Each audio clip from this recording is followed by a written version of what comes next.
अस्सलाम वालेकुम नाज़रीन। धरती टाइम्स सां गॾु आहियां अब्दुल अज़ीज़ जतोई। नज़र विझंदासीं ताज़ा तरीन हेडलाइंस ते।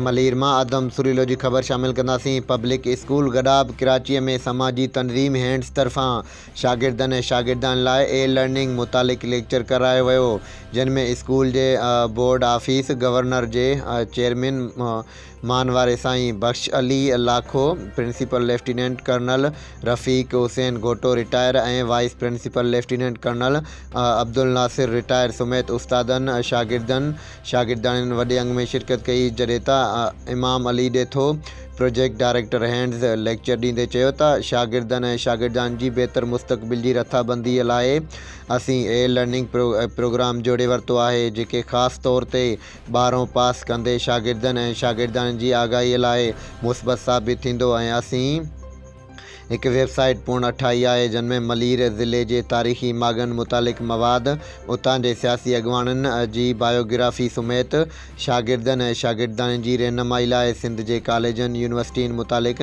मवाद तरतीब ॾिनल आहे। उन वेबसाइट खे आसानीअ सां विज़िट करण लाइ ऐं मवाद आसानीअ सां ॾिसी सघिजे थो। उन मौक़े ते principal lieutenant colonel Rafiq Hussain Ghoto retire सभिनी आयल महिमाननि जा थोरा मञा ऐं तरतीब ॾिनल वेबसाइट मुतालिक़ करामत तजवीज़ूं पेश कयूं, जिन में सभ खां पहिरियां उहो चयो वियो त वेबसाइट खे शागिर्दनि ऐं शागिर्दाननि लाइ सिर्फ़ु सिंध लेवल ताईं महदूद न कयो वञे, बल्कि फेडरल लेवल ताईं मवाद तरतीब ॾिनो वञे। ऐं फेडरल में केतिरियूं ई नाले वारियूं यूनिवर्सिटीज़ आहिनि जिथे शागिर्दनि तालीम हासिल करे मुल्क ऐं क़ौम जो नालो रोशन करे सघनि था। प्रिंसिपल वधीक चयो त असांजा सिंधी शागिर्द आर्मी में पूर्ण पंहिंजूं ख़िदमतूं सरअंजाम ॾियणु चाहिनि था। उन मौक़े ते उन करे उहे वेबसाइट विज़िट करे पाकिस्तान आर्मी जे आला इम्तिहाननि लाइ पूर्ण तयारी करे सघनि। प्रोग्राम में स्कूल बोर्ड जे चेयरमैन बख्श अली लाखो इमाम अली ॾेथे जी अहिड़े क़िस्म जी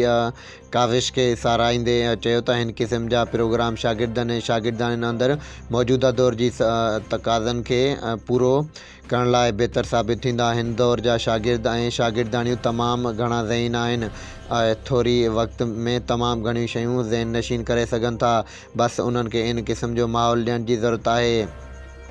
जसु जे हैंड्स जे समूरे सथ खे जेके हिन क़िस्म जे प्रोग्रामनि जी बंदोबस्तु करे शागिर्दनि ऐं शागिर्दनि लाइ जिदोजहद कनि था। प्रोग्राम जी आख़िर में उस्तादनि ऐं शागिर्दाननि जे विच में रिफ्रेशमेंट कराई वई।